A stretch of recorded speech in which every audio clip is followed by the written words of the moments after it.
Assalamualaikum warahmatullahi wabarakatuh. Alhamdulillahirabbil alamin. Segala puja dan puji kita panjatkan pada Allah Subhanahu wa taala. Tidak lupa kita berikan juga salawat dan salam kita kepada junjungan kita Nabi besar Muhammad sallallahu alaihi wasallam. Senang sekali sore hari ini saya David Halik Dan saya Teguh Wisnu.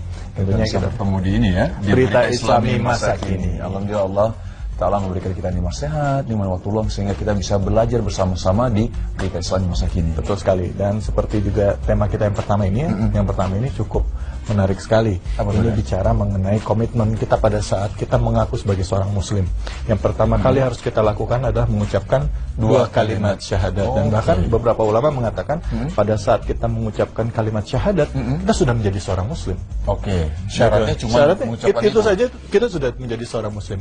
Pembahasannya ini katanya apakah mungkin kalimat syahadat itu bisa dibatalkan? Maksudnya gimana? Kita ucapin terus tiba-tiba kita batalkan gitu. Nah itu dia makanya. Mungkin nggak? Nah itu bingung juga. Menarik ya. Kok berat banget sih temanya soal hari ini? Ini baru masuk loh dah. Baru hari ini baru.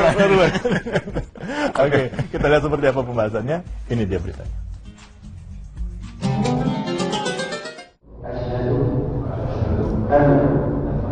La ilaha illallah wa asyhadu anna Muhammad Rasulullah.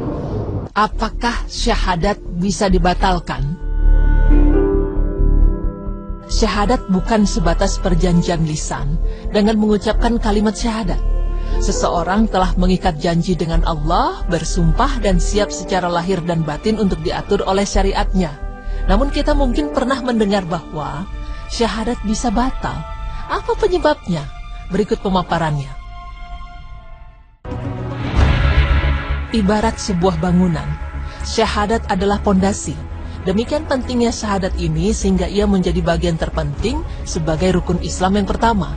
Maknanya adalah meyakini dan mengikrarkan bahwa tiada sesuatu pun yang berhak diibadahi kecuali Allah Ta'ala dengan tetap teguh di dalamnya dengan melaksanakan tuntunannya. Dengan syahadat sesungguhnya kita tidak memiliki hak apapun terhadap diri kita. Semuanya telah kita jual dan kita wakafkan kepada Allah. Maka jika kita ingin membangun sebuah ikatan, apapun bentuknya dan dengan pihak manapun, dengan syarat tidak menodai komitmen keislaman, yaitu syahadat kita. Seperti telah dituliskan dalam firman Allah, sesungguhnya salatku, ibadahku, hidup dan matiku hanya untuk Allah, Tuhan semesta alam.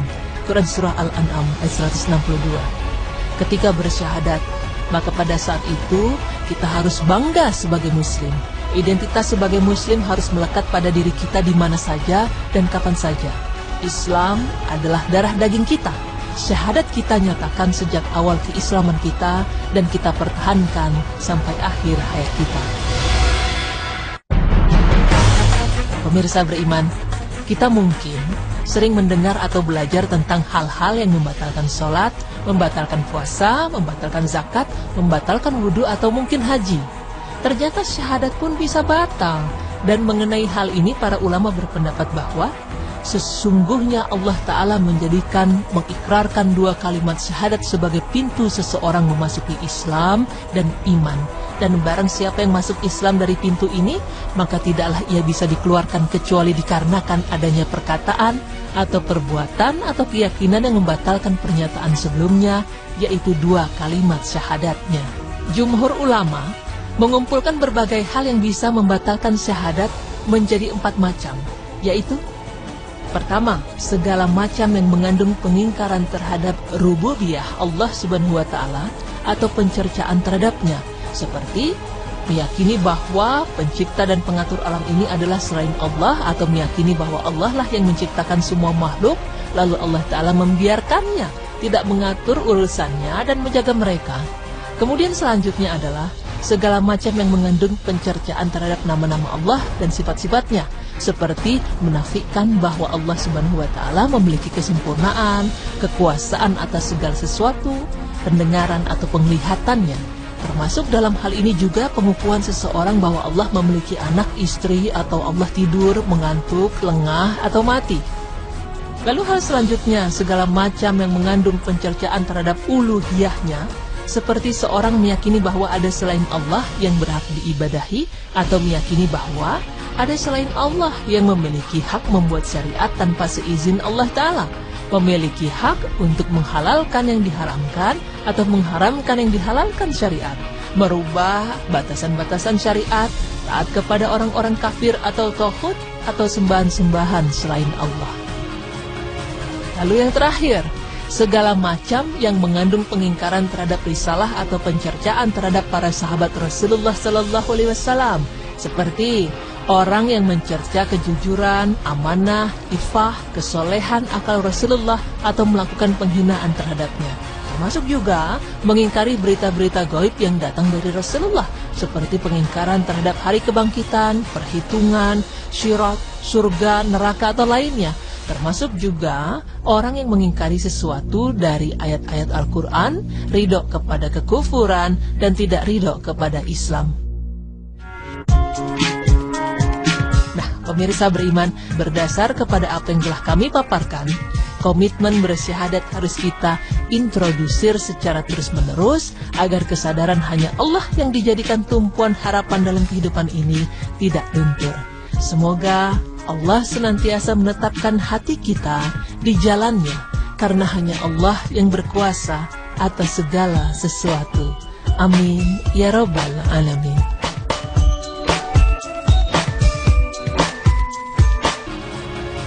Lalu yang terakhir, segala macam yang mengandung pengingkaran terhadap risalah atau pencercaan terhadap para sahabat Rasulullah Sallallahu Alaihi Wasallam, seperti orang yang mencerca kejujuran, amanah, ifah, kesolehan akal Rasulullah atau melakukan penghinaan terhadapnya. Termasuk juga mengingkari berita-berita gaib yang datang dari Rasulullah, seperti pengingkaran terhadap hari kebangkitan, perhitungan, syirat, surga, neraka atau lainnya. Termasuk juga orang yang mengingkari sesuatu dari ayat-ayat Al-Quran, ridho kepada kekufuran, dan tidak ridho kepada Islam. Nah, pemirsa beriman, berdasar kepada apa yang telah kami paparkan, komitmen bersyahadat harus kita introdusir secara terus-menerus agar kesadaran hanya Allah yang dijadikan tumpuan harapan dalam kehidupan ini tidak luntur. Semoga Allah senantiasa menetapkan hati kita di jalannya, karena hanya Allah yang berkuasa atas segala sesuatu. Amin ya Rabbal Alamin.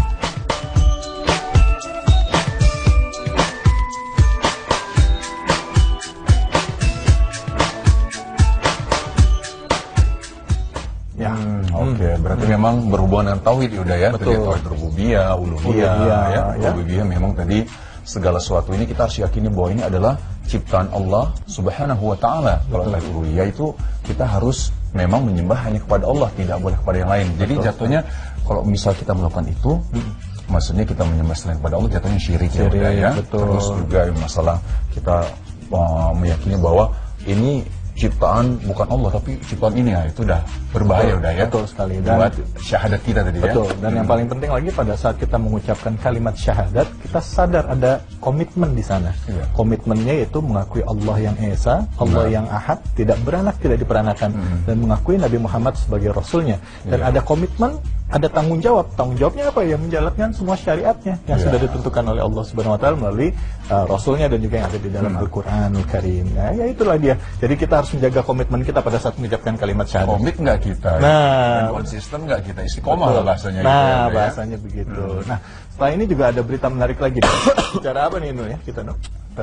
Ini kita akan bahas tentang ulil amri. Ulil amri. Ya, Jadi pembahasan ulil amri ini adalah bagaimana orang mengartikan ulil amri itu apakah pemerintahkah, apakah seorang ulamakah, atau bagaimana? Karena kan ada yang mengatakan bahwa taatilah Allah, Rasul dan ulil amri. Nah, ulil amri ini siapa sih? Siapa dia? Ya, oke. Kita akan kembali lagi tentunya setelah yang berikut ini. Tetaplah di Berita Islami Masa Kini.